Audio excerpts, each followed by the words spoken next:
வணக்கம் சார். ரொம்ப திணற அடிச்சிருக்கோங்களோ? அது ரெடியாக இறங்கியிருக்கேன்னு பார்க்குறீங்களா? எதுவாக இருந்தாலும் நான் டெல்லி வரேன். இது பெரிய ப்ராஜெக்ட், எப்படி முடிக்க போகிறேன் இந்த ஆப்ரேஷன்? ரொம்ப ஒரு 2 நாளாகவே தூக்கமே இல்லை. எப்படியாவது முடிச்சிடணுங்கிற ஒரு கோட்பாடு மட்டும் நான் வச்சுருந்தேன். அந்த கோட்பாடு நல்ல முறையில் முடிச்சிருக்கேன். அதனால் ரொம்பவும் உங்களையெல்லாம் இது பண்ண முடியல. நான் டெல்லியே வரேன். வந்து எல்லோரும் காலையில் நீங்கள் அந்த பாட்டை நான் தான் இது பண்ணி ஒரு 3 மணிக்கு செலெக்ஷன் பண்ணி அதை எப்படி கொண்டு வரணும், அப்படி ஓட்டு எப்படி வாங்க முடியுமா, எல்லா நாட்டிலையும் ஓட்டை வாங்கணுமாச்சே, யூடியூப் சேனல் மூலயமா நம்ம இப்படி பண்ணணுமேன்ட்டு நானாகவே ஒரு ரொம்ப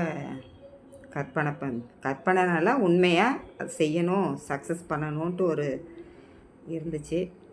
நல்ல முறையிலே பண்ணிட்டேன். இதில் நான் என்ன பின்வாங்கிறதுனால ஒன்றும் இல்லை. அதனால தான் நானும் இன்ஸ்டாகிராமில் என்னோடய முகத்தை கொண்டு வந்து காமிச்சிட்டேன். யார் வேணாலும் பார்த்துக்கிட்டோம். இதில் என்ன வந்திருக்கு, இதுவும் ஒரு ஆப்ரேஷன் மாதிரி தான்.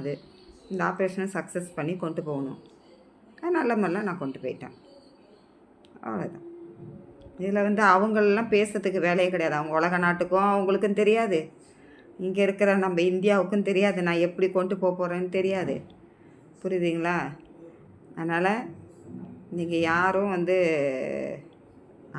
மாற்றி மாற்றி இந்த சண்டை போடுறத கொஞ்சம் நிப்பாட்டினா நல்லாயிருக்கும்னு நினைக்கிறேன். இந்த இந்தியாவுக்குள்ளே இந்த சண்டை போடுறது தான் பெரிய விஷயமா இருக்குது. அதை கொஞ்சம் நிப்பாட்டிட்டிங்கன்னா, அங்கே உலக நாட்டிலையாவது துப்பாக்கி எடுக்கிறாங்க, இங்கே வார்த்தையாலேயே எல்லாத்தையும் கொட்டி தீர்த்து போடுறீங்க. அதை கொஞ்சம் அவாய்ட் பண்ணுறது கொஞ்சம் நல்லாயிருக்கும்னு நினைக்கிறேன். அதனால் நான் இன்னும் ரொம்ப நாளும் கடத்துறதா இல்லை. ஓரளவுக்கு எல்லா ப்ராஜெக்ட்டும் முடிச்சிருக்கேன். இருக்கிறத வச்சு நம்ம என்ன பண்ண முடியுங்கிறத நான் பார்க்கலான்னு முடிவு. எல்லாருமே இன்றைக்கி ஆச்சரியப்படுற அளவுக்கு நான் வச்சுருக்கேங்கிறது எனக்கு நல்லா தெரியும்.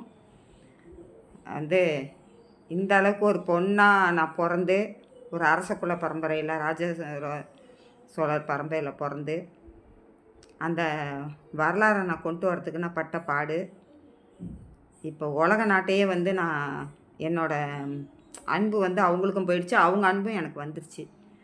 அதனால் எந்த குறையும் எனக்கு இல்லை. மனசு சந்தோஷமாக தான் இருக்குது. இப்படியே கொஞ்சம் சண்டை இல்லாமல் அமைதியாக போகும்னு தான் நான் எதிர்பார்த்துட்ருக்கேன். அதனால் நான் கூடிய சீக்கிரம் வரேங்க. டெல்லி எப்படின்னு 2 நாள், நாளைக்கு ஒரு நாள் கேப்பு நான் சொல்கிறேன். என்னை அழைச்சிட்டு போகலாம். அதனால் ஒன்றும் ப்ராப்ளம் இல்லை. ஏன்னா நாளை கடத்தவும் இது இல்லை. ப்ராஜெக்ட்டுங்கிறது அது ஒரு பெரிய ஒரு சாதனை. அது யாராலையும் அதை பிளான் பண்ணி அதை எப்படி இது பண்ணுங்கிறது வேறு. எல்லோரும் மக்கள் தவிக்கிறாங்க. எல்லாம் என்ன எதிர்பார்ப்பு, நான் என்ன செய்ய போகிறேன், இன்னும் என்ன செய்ய போகிறேன் அப்படிங்கிற அந்த மனசு தூண்டுதல் எல்லாருக்குமே இருக்குது. அது எல்லா நாடுமே, எல்லா நாடுமே இருக்குது. அதனால் ரொம்ப நன்றி.